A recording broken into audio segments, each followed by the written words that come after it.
अस्सलाम वालेकुम स्टूडेंट्स, अपनी उर्दू की किताब खोलें। सफ़ा नंबर 13 पढ़ें। ये सारे पेज को आपने पढ़ना है। पहले छोटे हरूफ पढ़ेंगे, फिर बड़े हरूफ पढ़ेंगे, फिर लास्ट में मुसव्वतें हैं वो पढ़ेंगे। मुसव्वतें कौन सी होती हैं? अलिफ, वाओ, छोटी है और बड़ी है। ये फुल पेज को आप रीडिंग करेंगे। और नेक्स्ट पेज नंबर 14, ये देखिए उन्हें पेज नंबर 14 पेंसिल फेरेंगे। ये वाले सारे पेज पे आप पेंसिल फेरेंगे। अदर पे 2 पेज होंगे, इस पे पेंसिल फेरेंगे, इस पे पढ़ेंगे और इस पे पेंसिल फेर के साथ साथ पढ़ेंगे भी। जैसे कि मैं मेरे साथ सब बच्चे करें, पेंसिल पकड़े और मेरे साथ लिखे सब बच्चे। ब प त ट बड़े हरूफ हैं। बे पे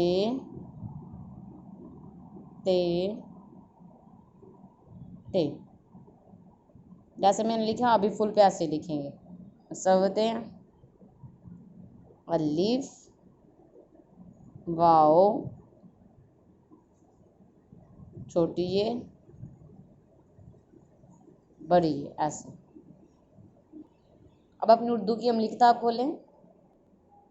सफ़ा नंबर 3 पेंसिल फेरें। ये पूरे पेज पर आप पेंसिल फेरेंगे और साथ साथ पढ़ते भी जाएंगे। फुल पेज होमवर्क करेंगे इसका भी, पेज नंबर 3 का।